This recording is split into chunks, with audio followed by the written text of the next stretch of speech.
Mateo 12, versículo 38.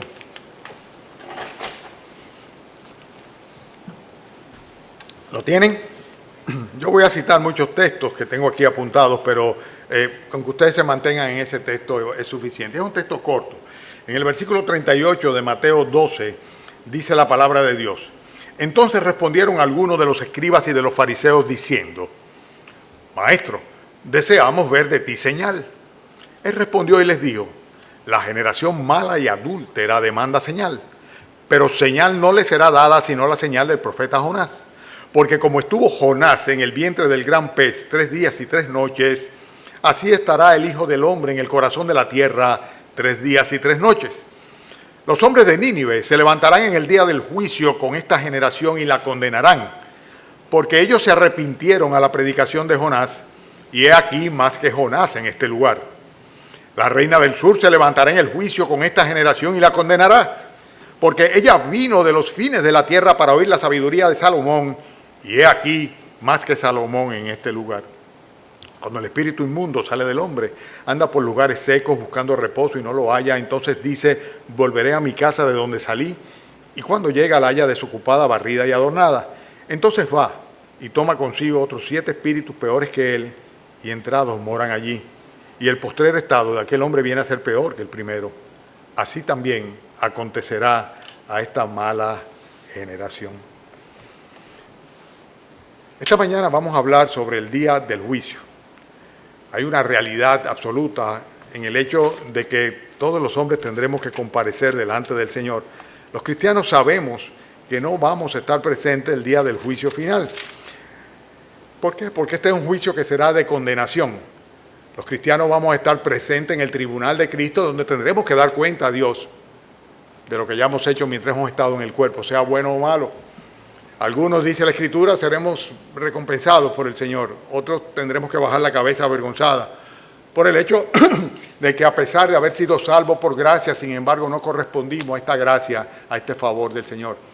Pero cuando el Espíritu Santo, a través del Señor mismo, habla en este pasaje, está hablando del día del juicio final, sin lugar a duda, un juicio de condenación. Y es de lo que habla, dice, la condenarán aquellos que se levanten en el día del juicio a esta generación, porque es una generación mala y perversa. Si voy a Apocalipsis capítulo 20, si ustedes quieren acompañarme bien, dice en el versículo 11, y vi un gran trono blanco y al que estaba sentado en él, de delante del cual huyeron la tierra y el cielo, y ningún lugar se encontró para ellos. Y vi a los muertos, grandes y pequeños, de pie ante Dios, y los libros fueron abiertos, y otro libro fue abierto, el cual es el libro de la vida. Y dice el versículo 12 de Apocalipsis 20, y fueron juzgados los muertos por las cosas que estaban escritas en los libros según sus obras. Gracias al Señor que los creyentes no vamos a ser juzgados por nuestras obras, porque nuestras obras fueron clavadas en la cruz de Cristo. Todo aquel decreto de condenación que era contrario a nosotros, pues sencillamente se quedó allá. Cristo pagó por nuestras culpas. Pero no sucede así con los incrédulos. Por eso dice que estos muertos, dice, fueron juzgados por las cosas que estaban escritas en los libros según sus obras. El mar entregó los muertos que había en él, y la muerte y el Hades entregaron los muertos que había en ellos, y fueron, ¿qué dice? Juzgados. Fueron juzgados cada uno según sus obras. Y la muerte y el Hades fueron lanzados al lago de fuego. Esta es la muerte segunda. Y el que no se halló inscrito en el libro de la vida fue lanzado al lago de fuego. El juicio final es una realidad. Y es una realidad que nosotros no podemos eludirlo, aun cuando querramos ignorarlo. O sea, los seres humanos prefieren no pensar en ese tipo de cosas. Simplemente pensar en el presente o en el futuro inmediato. Pero no piensan mucho más allá el día que cierren los ojos a este mundo. La preocupación está en sobrevivir. Hay que sobrevivir a la pandemia. No, el problema no está si sobrevivimos o no sobrevivimos a la pandemia. El problema está luego de haber fallecido, fuese por la pandemia o no por la pandemia. Porque de una manera u otra todos nosotros vamos a tener que dar cuenta a Dios. La palabra dice claramente que toda rodilla tendrá que doblarse delante del Señor. Y todo el mundo va a tener que reconocer su majestad y su señorío y su capacidad y su privilegio de ser juez de vivos y muertos. El hecho es que este juicio es un juicio de condenación, el que nosotros leíamos hace un rato. Y es un juicio de condenación y la sentencia es muy clara. El mismo Señor, en su palabra, en el capítulo 3 de Juan, en el versículo 18, cuando habla de que de tal manera amó Dios al mundo que entregó a su Hijo unigénito para que todo aquel que en Él crea no se pierda, sino que tenga vida eterna, ¿qué dice luego? Dice de una manera muy clara, el que cree no es condenado, pero el que no cree ya ha sido condenado, por cuanto no ha creído en el nombre del unigénito Hijo de Dios. Y este es el problema. Los incrédulos van a ser juzgados por sus obras. Los incrédulos van a tener que dar cuenta a Dios el día del juicio del gran trono blanco, el juicio final. Y esto es algo que es ineludible para todos aquellos que no hayan creído en Jesucristo y no hayan recibido como su Señor y Salvador, siendo perdonados sus pecados y redimidos de su culpa. El hecho es que Jesucristo, en este caso, nosotros vemos que en más de una ocasión se refiere a este día del juicio y lo hace o lo refiere de una manera condenatoria y de una manera muy disuasiva, o sea, como una especie de advertencia, lo que va a suceder en el día del juicio. Vayan conmigo al capítulo 11, una página antes de Mateo, capítulo 11, versículo 20, y podemos leer nosotros que aquí dice que comenzó a reconvenir a las ciudades en las cuales había hecho muchos de sus milagros porque no se habían arrepentido, diciendo: ay de ti, Corazín, ay de ti, Betsaida, porque si en Tiro y en Sidón se hubieran hecho los milagros que han sido hechos en vosotros, tiempo ha que se habían arrepentido en silicio y ceniza. Y versículo 22, ¿qué dice? Dice, por tanto os digo que en el día del juicio. O sea, el Señor estaba muy claramente enseñándole a aquellos que estaban entre ellos que había un día en el cual habría de venir el juicio de Dios. Dice, en el día del juicio será más tolerable el castigo para Sidón que para vosotros. Y luego dice, tú, Capernaum, que eres levantada hasta el cielo. Dice, hasta el Hades serás abatida, porque si en Sodoma se hubieran hecho los milagros que han sido hechos en ti, había permanecido hasta hoy. Por tanto os digo que en el día del juicio será más tolerable el castigo para la tierra de Sodoma que para ti. O sea que nosotros vemos que el Señor está advirtiendo sobre ese día del juicio. Ese día del juicio en el cual los incrédulos van a ser condenados y lanzados al lago de fuego, y hay un asunto, un motivo por el cual lo van a hacer. Por el cual van a ser echados en condenación eterna. Y es su pecado, y el pecado se trata de la incredulidad, por causa de su incredulidad. Nosotros vemos que en el versículo 39 del texto que tenemos para hoy, o sea, de Mateo 12, versículo 39, dice que él respondió, la generación adúltera, mala y adúltera demanda señal, pero señal no le será dada, sino la señal del profeta Jehová. ¿Cuál era el pecado de ellos? Eran incrédulos. Y por esa misma causa, por causa de su incredulidad, de que nosotros vemos que sus interlocutores anteponían fundamentalmente la tradición a lo que la palabra de Dios decía. Y este era parte del problema. En el capítulo 12 lo vimos la semana pasada, los versículos 1 y 2, vemos que el Señor iba andando con sus discípulos, dice, por los sembrados en un día de reposo, y sus discípulos tuvieron hambre, comenzaron a arrancar espigas y a comer, y viéndolo los fariseos, le dijeron, aquí tus discípulos hacen lo que no es lícito hacer en el día de reposo.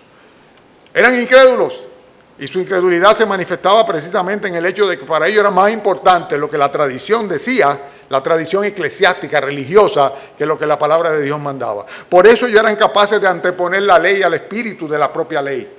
Y por eso ellos no tenían ningún problema con importantizar más a su oveja o a su burro o a su asno que a un ser humano que necesitaba ser curado, porque ellos tenían que guardar la ley, porque el sábado no se podía sanar a nadie absolutamente. Y el Señor los confronta. El Señor les dice en el versículo 12 del capítulo 12, ¿qué hombre de vosotros que tenga una oveja, si ésta cayera en un hoyo en el día de reposo, no le eche mano y la levante? ¿Cuánto más vale un hombre que una oveja? Por consiguiente es lícito hacer el bien en los días de reposo. Los incrédulos anteponen la tradición a la palabra de Dios. Hace muchos años que la Iglesia Católica equiparó, igualó en cuanto a autoridad la tradición de la Iglesia, de su Iglesia, ¿no? ¿Verdad? De la Iglesia católico romana me refiero, porque la palabra católica significa universal, pero específicamente la Iglesia de Roma, la tradición de ellos la equiparó con el valor que tiene la palabra de Dios. O sea que si la Biblia dice algo pero sus tradiciones son otras, pues sencillamente las tradiciones las anteponen igualito que los fariseos. La misma cosa que hacían estos religiosos, anteponían. Y además de esto nosotros vemos que para ellos más importante es guardar la rigidez, ¿verdad?, de sus estamentos, que cumplir con el propósito de la ley. El Señor dijo claramente que el sábado, por ejemplo, toda la ley es a favor del hombre, no es en contra del hombre. Era por causa del hombre, para beneficio del hombre. La ley es aquella que nos advierte en cuanto al pecado, en cuanto a la transgresión, en cuanto a la condenación, a fin de que no caigamos en la desobediencia. El hecho es que por su incredulidad precisamente, y esta es la acusación, vamos a hablar hoy del día del juicio, y la acusación consiste en que eran incrédulos.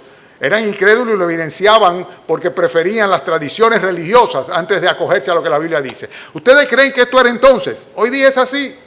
En mi propia familia vemos muchas personas que prefieren simplemente quedarse en su religión y seguir con sus tradiciones y hacer lo que la iglesia le dice y lo que el cura dice, antes que sencillamente ser sinceros consigo mismos respecto a lo que la palabra de Dios ordena.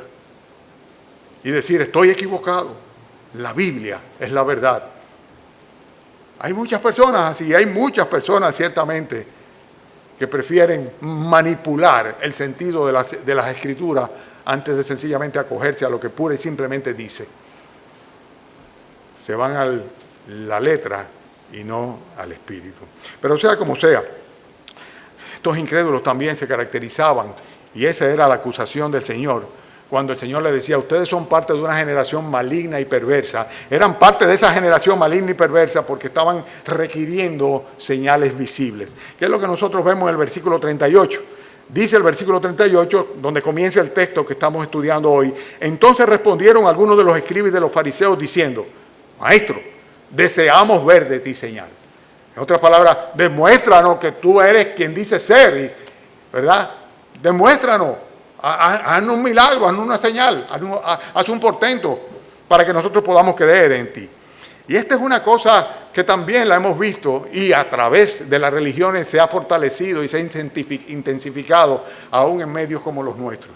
Y es el hecho de que hay una cantidad de movimientos paraeclesiásticos como el carismatismo, como el pentecostalismo mismo, que demandan ver para creer. O sea, el apóstol Pablo decía, por fe andamos y no por vista, pero estas personas si no ven señales, realmente no se motivan, ni creen. Sin embargo, si hay una oferta, ¿verdad?, de milagros visibles, sanidades, portentos de diferentes prosperidad de una forma u otra, entonces sí, se acercan gozosos buscando estas señales visibles. Esto es para los incrédulos precisamente. ¿Y saben cómo le llama el Señor a personas que son así? Le llaman mala generación. Mala generación. Es lo que dice el versículo acá 39, cuando el Señor les dice, la generación mala y perversa es la que demanda señal. Los que demandan señal son parte de una generación mala y perversa. Y el Señor no piensa complacerle de ninguna manera, porque la fe es algo que emerge de un corazón sincero que responde obedientemente a la palabra de Dios. La fe viene por el oír y el oír por la palabra del Señor. Por eso el Señor le llama mala generación. Fíjense lo que dice el versículo 43 al 45. Ya al final, cuando dice el espíritu inmundo sale del hombre y anda por lugares secos. ¿Lo ven? ¿Lo tienen ahí? En el 45 dice que entonces este espíritu inmundo, este demonio, dice, toma consigo otros 7 espíritus peores que él y entrados moran allí, moran en aquel hombre, ¿verdad? ¿Y qué dice luego? El postrer estado de aquel hombre viene a ser peor que el primero. Así también. Era una ilustración lo que estaba usando el Señor Jesucristo. Una ilustración cuando dice, así también acontecerá. ¿A quién dice? A esta mala generación. ¿Y cuál es la acusación que hay en contra de estos escribas y fariseos que estaban pidiendo señal? Que eran parte de una mala generación, una generación maligna y perversa. Que es lo que dice el Señor, la generación mala y adúltera. Esta es la que demanda señal. Pero señal no le será dada, sino la señal del profeta Jonás. No hay que ser un genio para darse cuenta de que lo que está enseñando el Señor Jesucristo aquí en los versículos que van del 43 al 45 es el hecho de que la religiosidad de aquellos que aparentemente han sido librados de la incidencia o la potestad de Satanás es algo que de ninguna manera va a ser para bien, sino que su postrer estado va a ser peor que el primero, como dice acá claramente. Cuando el espíritu inmundo sale del hombre y anda por lugares secos Y dice, pero tarde o temprano regresa. Y el postrer estado de aquel hombre es peor que el primero. La religiosidad, todo lo que hace simplemente es empeorar el estado espiritual, la condición espiritual de aquella persona que la practica. Esa es la verdadera lucha que tenemos en medios como los nuestros y en toda América Latina. Contra una religiosidad implantada en las mentes, en las voluntades y en los corazones, con un sincretismo tremendo y una mezcolanza horrible, donde la palabra de Dios no pinta absolutamente nada, ni es tomada en cuenta, sino que está sellada por costumbres y tradiciones, religiosidad falsa. Y estas personas son incrédulas. Y tú dirás, pero son tan beatas y son tan piadosas. Bueno, tendrán apariencia de piedad, pero con sus hechos lo niegan. Con sus hechos lo niegan. Así lo dice la Escritura. Consecuentemente, ¿cuál es el problema? El día del juicio, estas personas van a ser acusadas. ¿Y por qué van a ser acusadas? Por ser incrédulas. La acusación es su incredulidad. ¿Cómo se ha evidenciado su incredulidad? Bueno, por su práctica religiosa. ¿Y qué ha pasado como consecuencia de sus prácticas religiosas? Que cada día van de mal en peor y el postrer estado siempre va a ser peor que el primero. Si una persona está requiriendo señales visibles, está simplemente siendo arrastrado por esta incredulidad. Hermanos, no nos dejemos engañar. Tenemos que saber discernir y diferenciar claramente. ¿Por qué? Porque nuestra misión es hacia los incrédulos. Y si damos por sentado que son creyentes aquellos que son incrédulos, pues no vamos jamás a llevar el mensaje correcto de arrepentimiento y conversión. Y eso nos pasa muy frecuentemente. Porque no todo el que me dice Señor, Señor entrará en el reino de los cielos, sino solo el que hace la voluntad de mi Padre que está en los cielos. Eso dijo Jesucristo. Y tenemos que aprender a discernir. En el día del juicio va a haber una acusación. La acusación que se evidenciará cuando los libros sean abiertos y sean juzgados los muertos conforme a sus obras. Y esta acusación va a ser el haber sido parte de una generación mala y perversa que prefirió la religión antes que la verdad que libera y que liberta del pecado y de la muerte. En segundo lugar, estamos hablando de un juicio, ¿verdad? Tiene que haber una acusación o una querella, como ustedes le quieren llamar, ¿verdad? Y aquí está muy claramente planteada. Eran parte de una generación mala, perversa, incrédula. La incredulidad era el problema, ¿verdad? Y la segunda cosa es la evidencia que se presenta. Está en los versículos 39 y 40 del capítulo 12. Versículos 39 y 40. Él le respondió y dijo: la generación mala y adúltera demanda señal, pero señal no le será dada sino la señal del profeta Jonás. Porque como estuvo Jonás en el vientre del gran pez 3 días y 3 noches, así estará el Hijo del Hombre en el corazón de la tierra 3 días y 3 noches. En primer lugar, tengo que hacer un énfasis, sin lugar a duda, en ver cómo el Señor no solamente reitera, sino que confirma el relato del Antiguo Testamento. Muchos han querido decir, no, eso es un cuento, es una parábola ficticia, ¿verdad?, la que el Señor plantea en el libro de Jonás. No, es una historia real, ¿verdad? Y siempre me recuerdo, fueron de las cosas que me producía una tremenda impresión en mis primeros años de convertido, que había un pastor puertorriqueño que decía, bueno, si la Biblia dice que que la ballena se tragó a Jonás, yo lo creo. Y si dijera que fue Jonás que se tragó la ballena, pues también lo creería, ¿verdad? En otras palabras, lo que la Biblia dice, yo lo creo de una manera u otra. Siempre me recuerdo cuando veo ese pasaje de Jonás, de ese hermano pastor que ya está en la presencia del Señor. El hecho es que Cristo está confirmando la historia como verídica, la historia de Jonás. Y es muy interesante porque la evidencia que el Señor va a presentar es de su incredulidad, es que a esta mala generación, que se compadece perfectamente con el tiempo que estamos viviendo y la generación en la cual nosotros estamos, ¿verdad? Pues es una generación que va a estar demandando señal, pero desdeñando, despreciando, menospreciando la verdadera señal, la señal del profeta Jonás. Jesús confirma el relato. Y no solamente eso, sino que indica que lo que pasó con Jonás, que está en el Antiguo Testamento, solamente era una señal o un símil o una imagen de lo que vendría a ser la verdadera señal, que sería su muerte y su resurrección, sin lugar a duda. La muerte, sepultura y resurrección del Señor Jesucristo es la señal por excelencia en la cual nosotros tenemos que creer.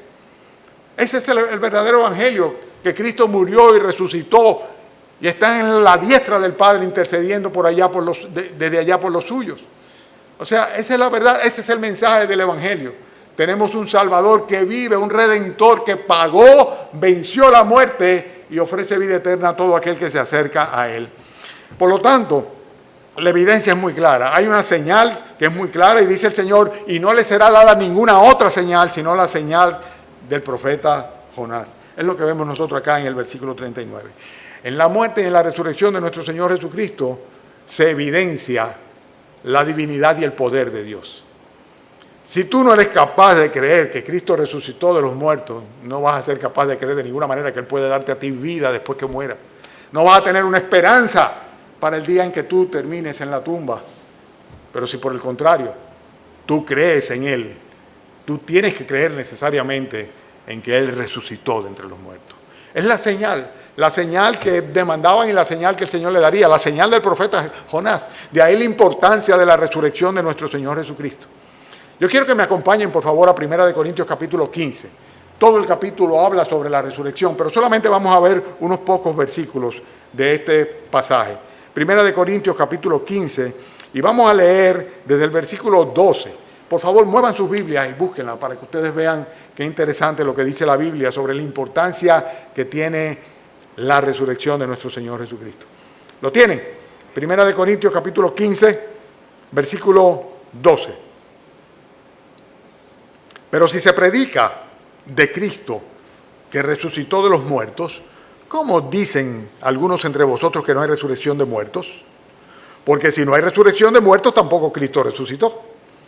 Y si Cristo no resucitó, vana es entonces nuestra predicación, vana es también vuestra fe. Y somos hallados falsos testigos de Dios, porque hemos testificado que que Él resucitó a Cristo, al cual no resucitó, si en verdad los muertos no resucitan. Porque si los muertos no resucitan, tampoco Cristo resucitó. Y si Cristo no resucitó, vuestra fe es vana, aún estáis en vuestros pecados. Entonces también los que durmieron en Cristo perecieron. Si en esta vida solamente esperamos en Cristo, somos los más dignos de conmiseración de todos los hombres. Mas ahora, Cristo ha resucitado de los muertos. Primicia de los que durmieron es hecho. Porque por cuanto la muerte entró por un hombre, también por un hombre la resurrección de los muertos. Porque así como en Adán todos mueren, también en Cristo todos serán vivificados. Si solamente en el Cristo hombre, en el Cristo humano, en el Cristo que murió, nosotros creemos, dice, nuestra fe es vana. Somos dignos de conmiseración. Pero no creemos en un Cristo muerto, creemos en un Cristo que resucitó. Y que no solamente resucitó, sino que también es el primero de la resurrección y luego venimos nosotros a ser resucitados juntamente con Él. No hay muerte para el cristiano, porque Dios no es Dios de muertos, Dios es Dios de vivos. Para Dios todos viven. Hermanos, Primera de Pedro lo dice de una manera preciosa. En el capítulo 1 de Primera de Pedro estamos hablando de la importancia de la señal de Jonás, o sea, de la resurrección de Cristo. Cuando dice Pedro, bendito el Dios y Padre de nuestro Señor Jesucristo, que según su grande misericordia nos hizo renacer para una esperanza viva por la resurrección de Jesucristo de los muertos, para una herencia incorruptible, incontaminada, inmarcesible, reservada en los cielos para vosotros, que sois guardados por el poder de Dios mediante la fe, para alcanzar la salvación que está preparada para ser manifestada en el tiempo postrero. ¡Qué precioso! ¿Cuánto dice esos versículos, esos 3 versículos de Pedro? ¿Cuánto dice el Espíritu Santo a través de su siervo? Dice, el Señor nos ha hecho renacer, pero para tener una esperanza viva. Nosotros no esperamos la muerte, esperamos la vida. Cuando un hijo de Dios muere es cuando realmente, como dice nuestro hermano en Estados Unidos, se gradúa. Finalmente llega a la presencia de su Señor y su Salvador. Porque Él nos hizo renacer para que tengamos esa esperanza viva. Y todo esto como consecuencia de la resurrección de Jesucristo de entre los muertos. Algo que sencillamente nosotros tenemos como consecuencia de haber confiado como consecuencia de nuestra fe, mediante la fe, y por esto podemos alcanzar la salvación. La salvación que está preparada para ser manifestada en el tiempo postrero. Hermanos, la señal del profeta Jonás es fundamental. Si no eres capaz de creer de todo corazón que Cristo murió por tus pecados y que resucitó al tercer día, conforme lo dicen las Escrituras, no vas a ser capaz de ninguna manera de confiar en Él para que Él redima, perdone y salve tu alma. Y eso pasaba con esta persona. Por eso en el día del juicio, su acusación iba a ser a causa de su incredulidad. Y la evidencia habría de ser el hecho de que rechazaban la señal de Jonás. Eran incrédulos, no creían que Jesucristo era Dios, ni que podía resucitar, ni que podía tampoco darles a ellos una vida eterna permanente en Él. Por eso, los que buscan señales, los que buscan milagros, los que buscan sanidades, los que buscan prosperidad, toda esa gente son incrédulos. Son incrédulos. Y tú dirás, pero pastor, no puede haber las dos cosas, no se puede ser creyente y al mismo tiempo buscar señales, milagros, sanidades. No, no se puede. Una cosa va en contra de la otra. Es por fe que andamos, es por fe y para fe. Y el justo por la fe vivirá, dice la Escritura. Todo lo demás sobra, y más que para ayuda, es un tropiezo y un motivo de caída para el verdadero creyente. Consecuentemente, estas personas son incrédulas, penosamente son incrédulas. No solamente es insuficiente, sino que también es imprescindible que tú creas en el Señor Jesucristo, en el hecho de que Dios lo resucitó, lo levantó de entre los muertos, y que Él tiene el poder para darte vida. Si arrepentido se lo pides de todo corazón y le dices, Señor, yo sé que tú puedes perdonar mis pecados, que tú eres Dios, que tú te levantaste de entre los muertos y que el día que yo muera, tú puedes llevarme a tu presencia para estar contigo para siempre. Hazlo, Señor, te lo suplico. Perdóname y sálvame. Y eso hace la diferencia. El Señor ve nuestros corazones y si lo hacemos sinceramente, como bien dice la Escritura, Él nos guardará para la salvación que está preparada para ser manifestada en el día postrero. La tercera cosa que tiene que ver, o el tercer punto que tiene mi bosquejo en cuanto al día del juicio, además de la acusación y la evidencia, tiene que ver con el tribunal. ¿En qué tribunal se van a presentar los seres humanos? Bueno, vimos algo de ello en la introducción, cuando leímos Apocalipsis capítulo 20. Pero fíjense que los versículos 41 en adelante hablan mucho sobre esto. Porque dice, los hombres de Nínive se levantarán en el juicio con esta generación y la condenarán. Porque ellos se arrepintieron a la predicación de Jonás, mas he aquí más que Jonás en este lugar. Y la reina del sur se levantará en el juicio con esta generación y la condenará, porque ella vino de los fines de la tierra para oír la sabiduría de Salomón, y aquí más que Salomón en este lugar. Sin lugar a duda que el juez supremo es nuestro Señor Jesucristo. Él mismo lo dijo una vez y otra vez. Y es un juez que nadie podrá recusar. Nadie podrá argumentar y de ninguna manera nadie va a poder decir, no, yo quiero que me busquen otro juez, porque este está predispuesto conmigo. No. Esas cosas que nosotros vemos no pueden suceder de ninguna manera. O sea que el juez es el Señor Jesucristo y Él lo dijo de una manera muy clara. En Juan capítulo 5, versículo 21, el Señor dice, como el Padre levanta a los muertos y les da vida, así también el Hijo a los que quiere da vida, porque el Padre a nadie juzga, sino que todo juicio lo dio al Hijo. Hablando del mismo, dice, yo soy el que juzga. El Padre me dio a mí la potestad de juzgar. Por eso, así como el Padre levanta a los muertos y le da vida, así también el Hijo. Así también yo, dice el Señor Jesucristo, a lo que quiero le doy vida.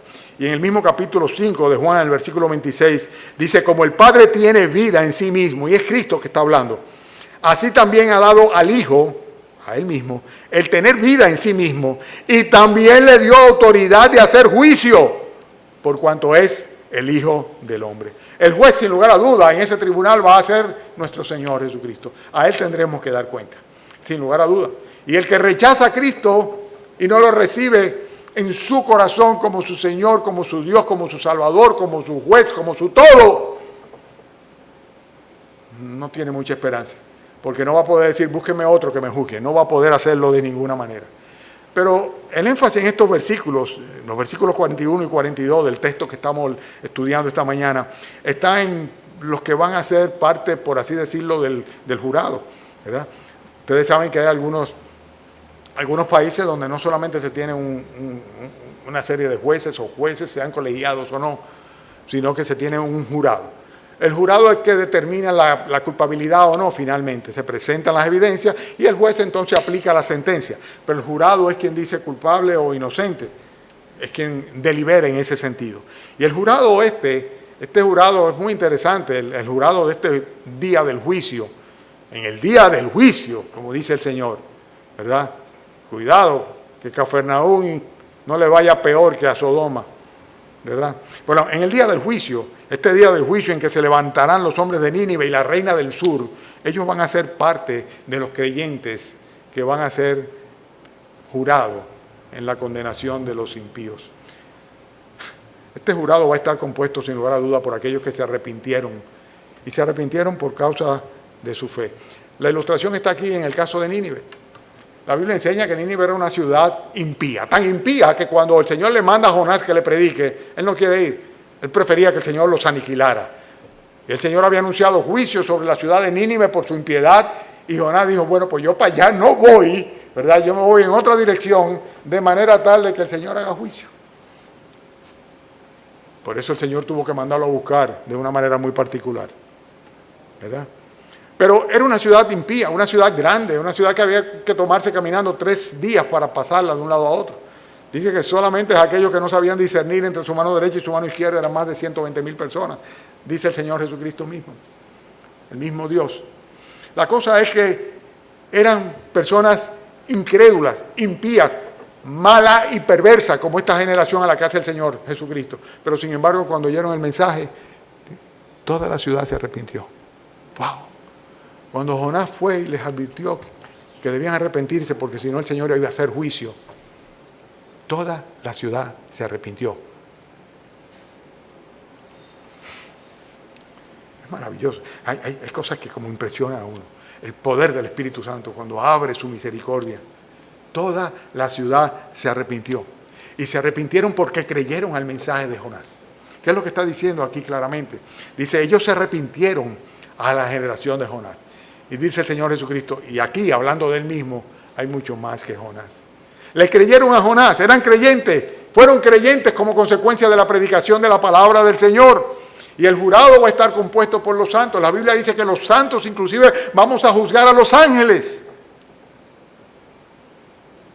Acuérdense de aquella imagen de aquellos 24 ancianos alrededor del trono de Dios. Recuérdense. Ahí vamos a estar la iglesia de nuestro Señor Jesucristo, los que hemos sido salvos por la fe, solamente, no por méritos ni por obra, sino por haber creído a la palabra de Dios. Pero no solamente eso, sino que aparte de hablar de los que se arrepintieron por fe, que creyeron en la sentencia del mensaje que estaba predicándose, pues también hay algunos que van a ser salvos porque creyeron buscando con empeño y con interés oír la palabra de Dios. Señores,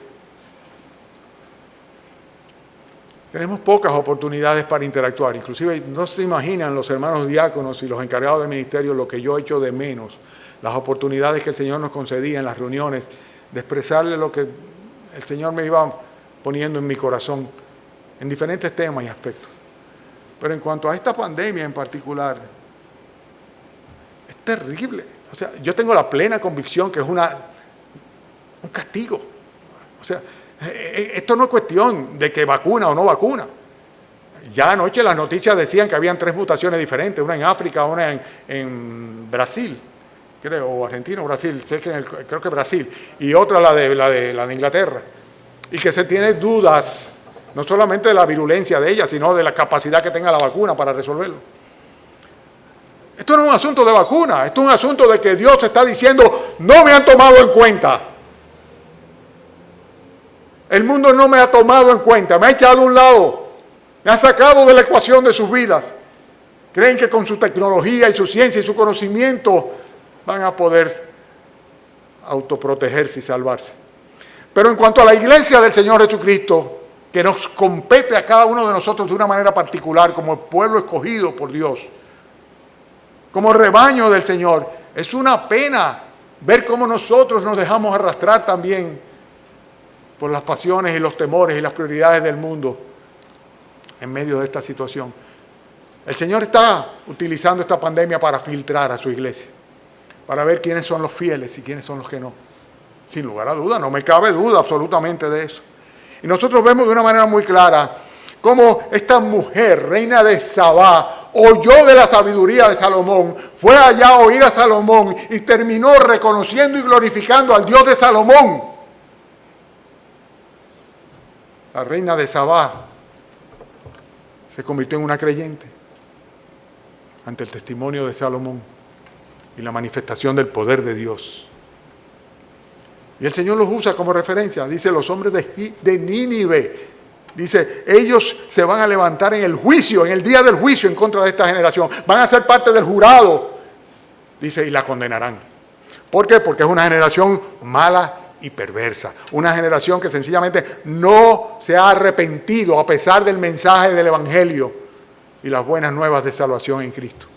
Una generación mala y perversa porque no se ha empeñado en escudriñar y en buscar y obedecer la palabra de Dios. Porque prefieren la comodidad y el confort. Y seguir poniendo sus esperanzas en los hombres. En la sabiduría de los hombres y no en la sabiduría de Dios. Hermanos, estos van a ser parte del jurado, tanto los hombres de Nínive como la reina de Sabá, la reina del sur. Van a ser parte del jurado. Y condenarán a todos aquellos, parte de una generación mala y perversa, que no son otra cosa que incrédulos. Por eso prefieren la religión, por eso prefieren los milagros, las señales. Por eso traen esos cantos de sirena de cualquiera que se abroga a sí mismo un poder, una potestad, una autoridad extrabíblica que solamente le corresponde a nuestro Dios. Hermanos, ¿cuál es la sentencia? Bueno, la sentencia es muy clara. La sentencia es condenación. La sentencia para la generación mala y perversa es condenación. Estamos hablando del día del juicio, ¿verdad? En el día del juicio. ¿Condenados por qué? Sencillamente porque no se arrepintieron. Versículo 41, los hombres de Nínive se levantarán en el juicio con esta generación y la condenarán. Y aquí más allá que Jonás en este lugar. Ellos no se arrepintieron. Nosotros, nuestro mundo, nuestro medio, nuestra realidad, en nuestro tiempo, está sucediendo lo mismo. Los hombres no se han arrepentido. Y están hastiados y están desesperados porque no pueden volver a su rutina, a su vida regular de pecado, o de disipación, o de prosperidad. Pero no se han arrepentido, a pesar de la predicación, a pesar de la invitación, a pesar del mensaje del Evangelio de nuestro Señor Jesucristo. El Señor dijo, y he aquí más que Jonás en este lugar. La sentencia, lógicamente, por despreciar la palabra de Dios, por no tener interés, por no acudir desde el sur hasta el centro de Jerusalén a escuchar, como la reina de Sabá, la palabra de Dios en boca de Salomón. Pues la sentencia claramente es condenación. La reina del sur se levantará en el juicio con esta generación y la condenarán. La pregunta es la siguiente: tú que me has escuchado por una vía u otra, tú has creído en la palabra de Dios, tú te has arrepentido de todo corazón, tú te has entregado al Señor Jesucristo. ¿Eres una persona salva? ¿O vas a ser condenada en el día del juicio juntamente con el resto del mundo? ¿Has creído ciertamente que Jesucristo tiene el poder para levantarte, no digo yo de la muerte, sino del pecado, de la inmundicia, y darte la salvación, la vida eterna? ¿Y se lo has pedido? Has dicho, Señor, perdóname de todo corazón mi pecado, mi incredulidad. y ven a mi corazón y perdóname, sálvame. ¿Lo has hecho de todo corazón? ¿Has sido salvo o vas a ser condenado con el resto del mundo? Esa es la pregunta. Hay 2 versículos que los quiero citar en forma de conclusión. Recuérdense lo que hemos visto. Hemos visto que en el día del juicio va a haber una acusación, el ser parte de una generación mala y adúltera. Va a haber una evidencia que va a ser la señal del profeta Jonás desdeñada, rechazada. Va a haber una sentencia que va a ser la condenación. Va a haber un jurado que va a estar compuesto por el juez. Va a haber un juez que es nuestro Señor Jesucristo y un jurado que va a estar compuesto por los creyentes, ¿verdad? Pero al final la sentencia va a ser condenación por la incredulidad. Pero hay 2 versículos que quiero traerlo como conclusión. El primero está en Eclesiastés capítulo 11, versículo 9. Lo leo, no lo busquen. Dice: alégrate, joven, en tu juventud, y tome placer tu corazón en los días de tu adolescencia, y anda en los caminos de tu corazón y en la vista de tus ojos. Pero sabe que sobre todas estas cosas te juzgará Dios.